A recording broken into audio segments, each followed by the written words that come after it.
What's up, my Egg of the Sun mangoes? This is Rob from Gay Guy Plays, and that officially brings our expensive fruit series to an end. So let me know down in the comments below what type of fruits you would like to be called next. Regardless, today on #confirmed, we're going to be digging into Devstream 137 to see what the rest of 2020 has in store for the game. Now, if I'm going to be completely honest with you, this Devstream has a lot of assets, and it kind of was a tad bit all over the place, so do pardon me if it feels a little bit more jumbled than normal. Now, we're actually going to kick things off with something that I mentioned in a previous Warframe video that was talking about things that had gone missing, specifically pets 2.0, but finally Sheldon rose from the couch with his scrap of tissue paper, and listen, don't feel bad, I write on them all the time too, to give us some information on what we can expect. Now, first and foremost, he did say that stasis slots are going to be gone and they're going to be converted over into pet slots. However, one thing that was not talked about is what exactly is going to happen with the whole DNA system,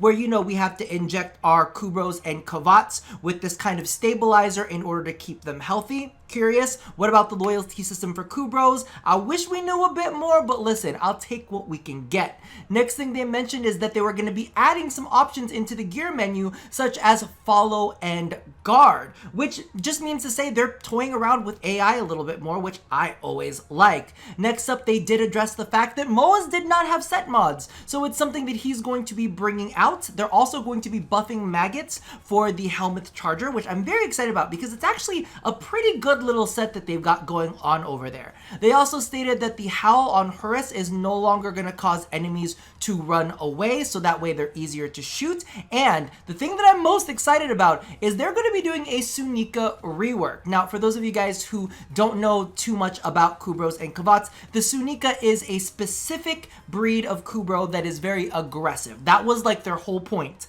But the only precept that they really got was the fact that they could like chase down capture targets.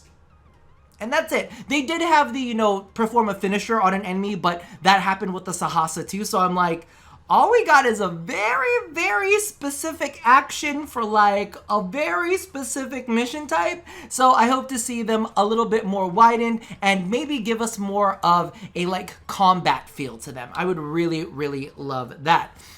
Now, they did state that this was going to be launching in March, and the reason why I point this out before I finish all of the cool things that they're talking about is because there's only so much time. February is like the shortest month of the year, even though we do have leap year this time around. But they also stated that they were going to try to introduce something called genetic traits. So it's going to be these traits that were breeded into different Kubros and Kavats. We'd be able to see them in ours, and we'd be able to kind of like transfer them onto, you know, the next group that we decide to breed, if we decide to breed them. So things like hatred towards Grineer, so they'd be more aggressive to Grineer units, or things like resistance to certain types of elements.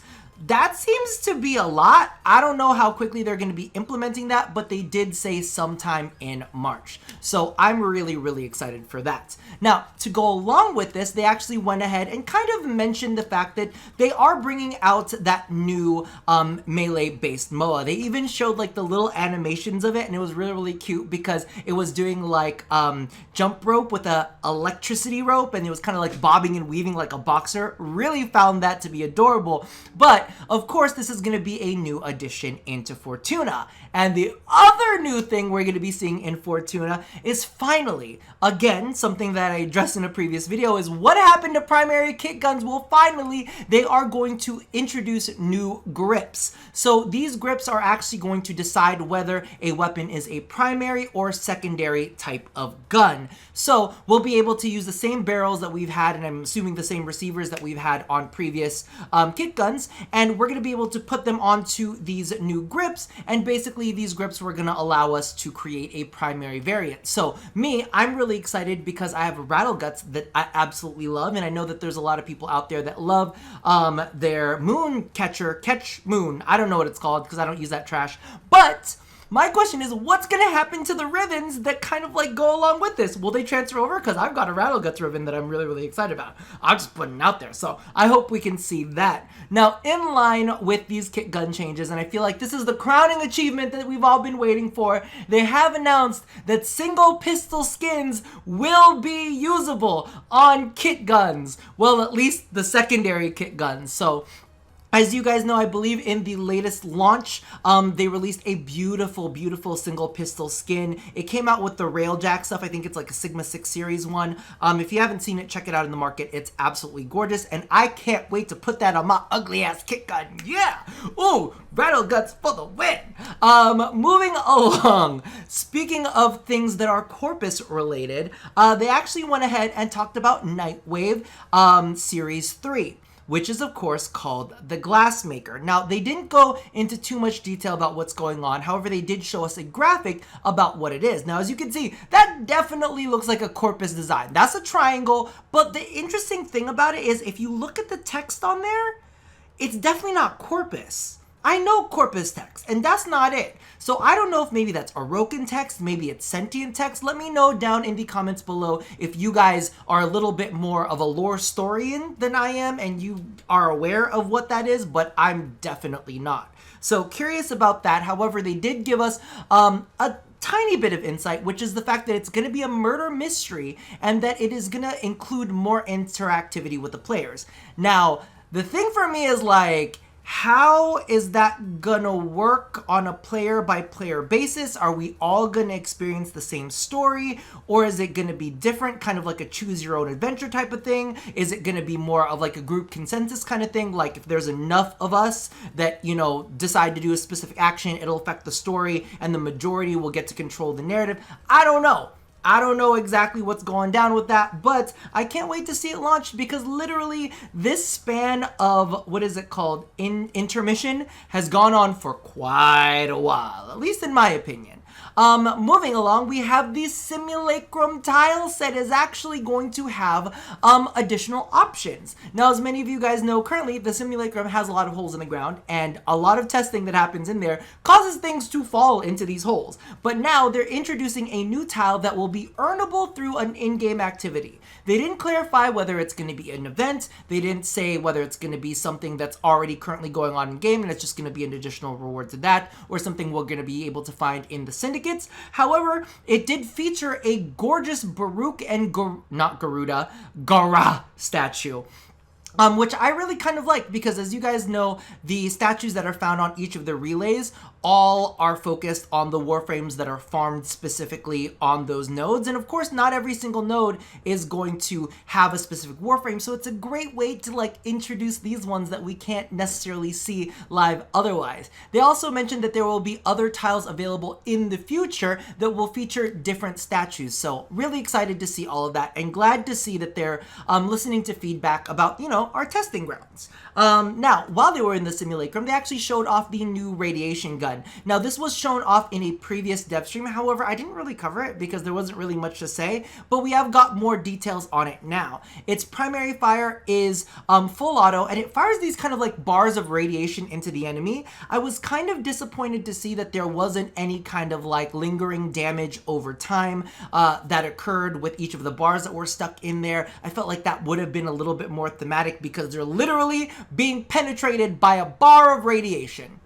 I don't know. I just think that that might be more spot on. But it also has a secondary fire that like charges it up and releases a bar that will explode. So that's kind of cool, but to be honest with you, cool and gimmicky kind of stuff doesn't really appeal to me as much as effective stuff. So hopefully this is effective as it is creative.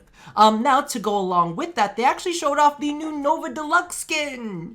And you can hear that there's a little apprehension in my voice because I do have to say, I love the metallics on this. I love some of the details that they've added in. However, this deluxe skin does not change very much of the base structure of Nova. Like, if you looked at just the body, you'd know it's Nova, and traditionally, a lot of our deluxe skins completely overhaul and change the shape of the Warframe. So, at the end of the day, this kind of looks like just a really, really nice Tenogen skin, which I definitely saw on Twitter. Some people were mentioning the fact that they're like, I don't know about this one. But, like I said, I did really like the metallics on it. I also like the details, like certain parts of her, I think it might have been her tricep, like this back area or this forearm area that's kind of like made of glass and you can see through it and see the energy kind of like swirling around in there. The helmet also looks pretty cool, but again, it kind of reminds me of some things that I've seen in Tenogen. Personally, I almost like the Corpus skin that we have for it. Oh my god, I always get it confused whether it's lead or it's Pro Citizen. Oh no, I probably got it completely wrong. Oh, I'm so embarrassed. But that Corpus skin is beautiful. I'm just saying that. Oh no, I feel like I'm gonna be personally attacked, especially because I just did a Tenogen video and I should know better. But to go along with the whole deluxe skin theme, let's just, you know, distract you with this beautiful, wonderful Gara deluxe skin concept, and I think it looks kind of fucking fantastic. If anybody remembers Magic Knight's Ray Earth, it literally looks like they took a Magic Knight Ray Earth and one of their big bots that came along with them and merged them together to make this beautiful glass creature.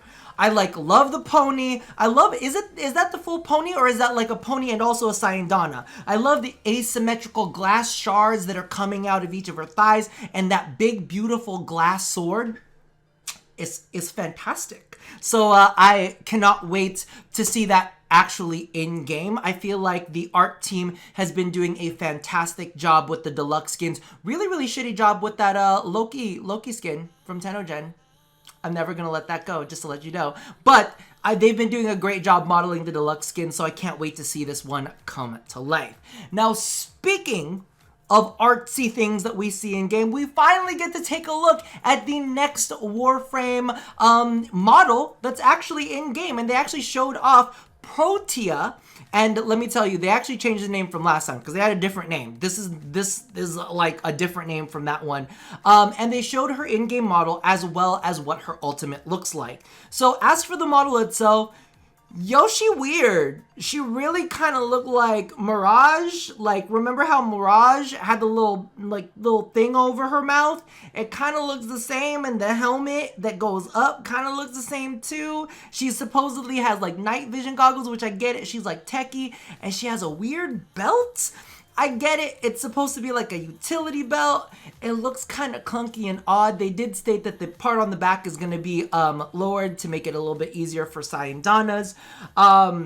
It's just weird looking. I'm not opposed to weird looking Warframes though. Listen, let me get my hands on it and do some customizing, which is what the word was going to come out of my mouth as, before I make any kind of like final feels on how it all plays out. Just for now, it looks kind of weird, but you know, we'll see what I can do with it. However, they did also show the ultimate, which is basically her ability to kind of like rewind. Now, if you want to run down on her abilities, I actually did that in the previous Devstream rundown video, which I will leave linked up there as well as down in the description box below. But this specific ability basically kind of like anchors her in a specific point in time, and then she can run around, cast a whole bunch of abilities, do all this and all that. At the end of the duration, it rewinds her back with the same amount of energy, ammo, and whatever that she had when she was actually at that point. Now, is it me? Or does this look like Rebecca's been playing Echo on League of Legends and she's been using that rewind feature and you can see all the little bodies moving in air and shit? Also very much like Tracer and Overwatch. Not gonna dog it because let's be real, every game is like an iteration of another game and everybody's gonna have character crossovers. But to be honest with you, I'm going to reserve judgment until it actually launches in-game and I get to play her myself. But let me know what you think so far down in the comments below, at least model-wise. Now, next up, they actually went ahead and showed off some new Corpus ship upgrades. Now, interestingly enough, and this is what I talk about when I mean veteran stories. Like, we all remember a time when. Now, this is going to be one of those things. Lock what a Corpus cruise ship or a Corpus ship looks like in your head right now, because they're going to be getting rid of that as soon as the Empyrion Corpus branch is launched, because what they're going to do is they're going to take the new models from those ships and kind of replace them into the current ships that we already have.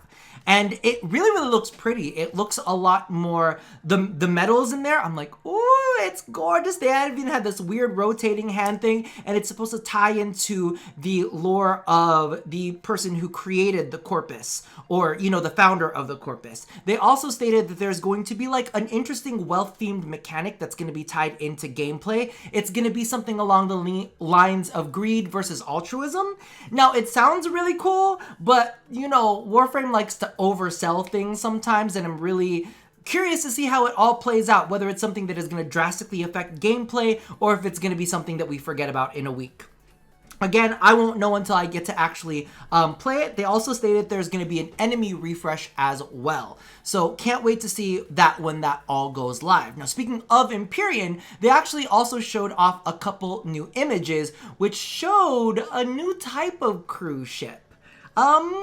And some new enemies that might be boarding our ships. Yes, that is right. Sentients are going to be able to board our ships, and they stated that this is going to kind of like ease us more into the new war. So for everybody who's definitely been hesitant on Railjack, I say maybe make some slow progress on it. You know, it doesn't have to be today, it doesn't have to be tomorrow, but if you're interested in seeing what's going to happen with the new war, maybe it's about time to take some steps to go and do that, because it seems like this Railjack is going to be a pretty big part of it, and might even be something that's going to gate you out of getting to that quest. So just saying, I know some of y'all are very resistant towards it, but give it a shot. Now, let's move on from Empyrion over to Kuva Liches. I actually went ahead and put out a video on this the other day, so if you want more details on that, take a look there. However, I'm going to go ahead and kind of skim over some of the information here. First and foremost, converted Liches. They're going to be improved a bit. They're going to get 3 times more DPS. They're going to stay for twice as long, and this time around, they're going to be using abilities, which is absolutely fantastic. Now, the thing that I think is the most notable of all of it is the fact that they have actually altered the AI a bit. Now, they had something in the AI previously which prioritized following the player over fighting enemies. So what they're actually going to do is they're going to turn that off, or, you know, they're going to turn it down, and they're going to make fighting the enemies more of a priority, so you're going to get a bit more of an aggressive AI. This is something I definitely love when they start tweaking AI, because it might kind of open the doors for them in the future to start playing around with enemy AI as well, which is something that I definitely love to see for some increased difficulty. Now, along with these Kuva Liches, we're gonna get 3 new weapons.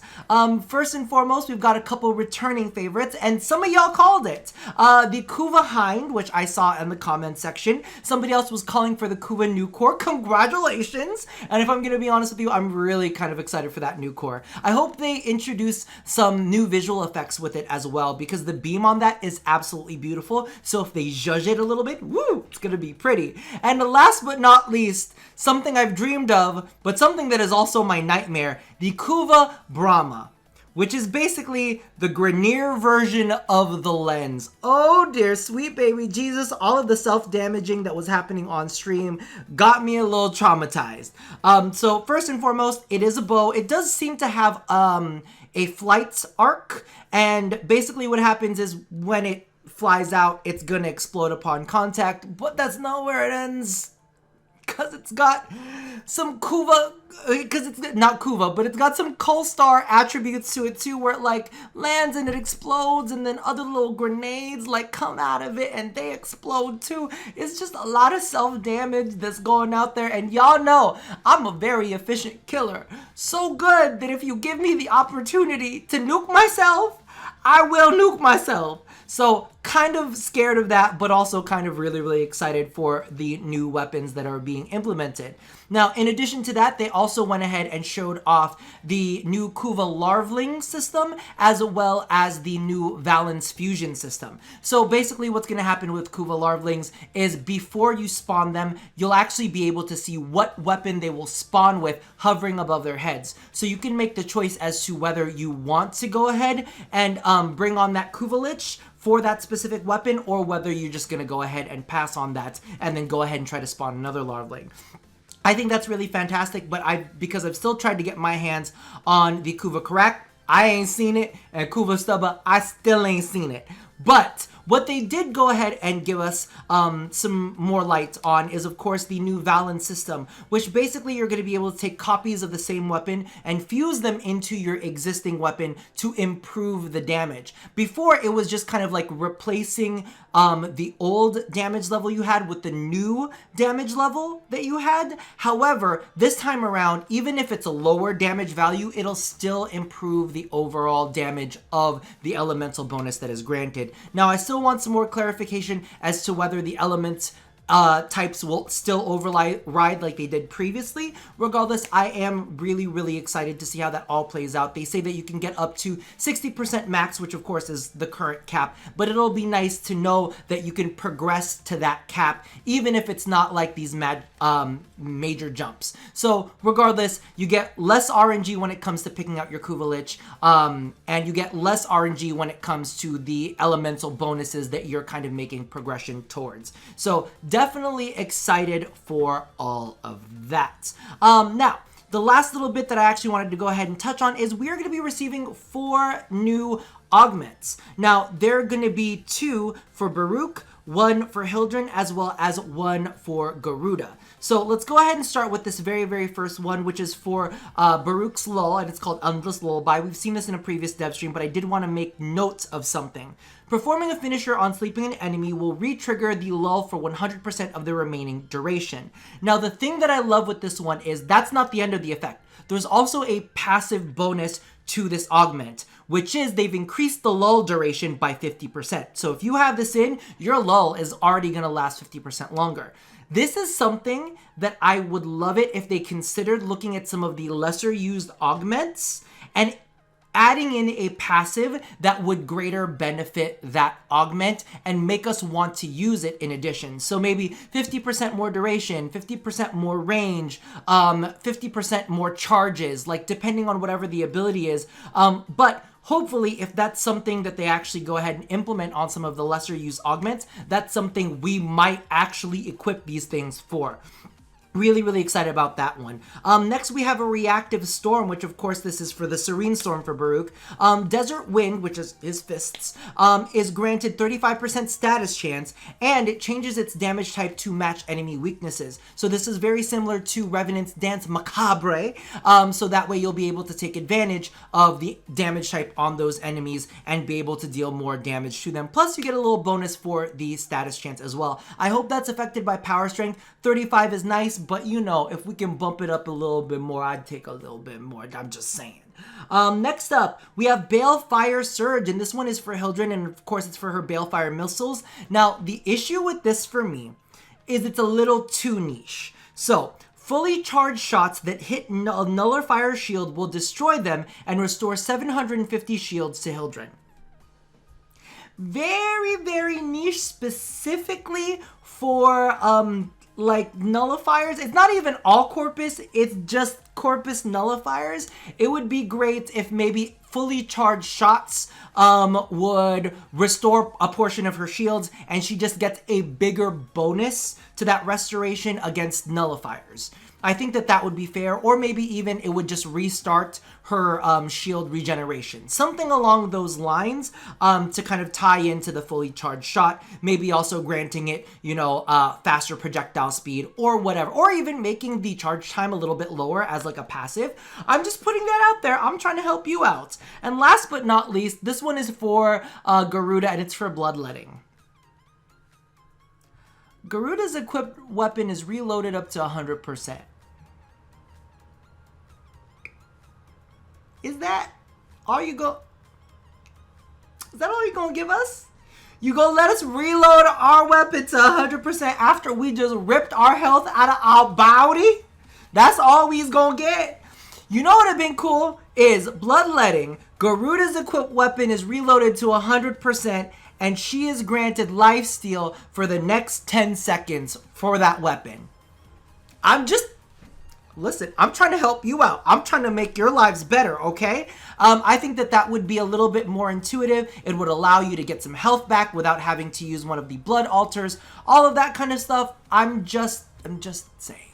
Just putting that out there. So, that is it for this dev stream. Let me know how you guys feel about everything. Are you absolutely drooling over that Gara Deluxe skin? Because I kind of am. Are you excited about Pets 2.0? How do you feel about the changes to the Kuva Liches? Are you excited for that as well? And what do you think about Protea? Does she look weird to you too? Is it just me? Are you seeing like Mirage in the face and then weird fucked up Batman in the body? I don't know.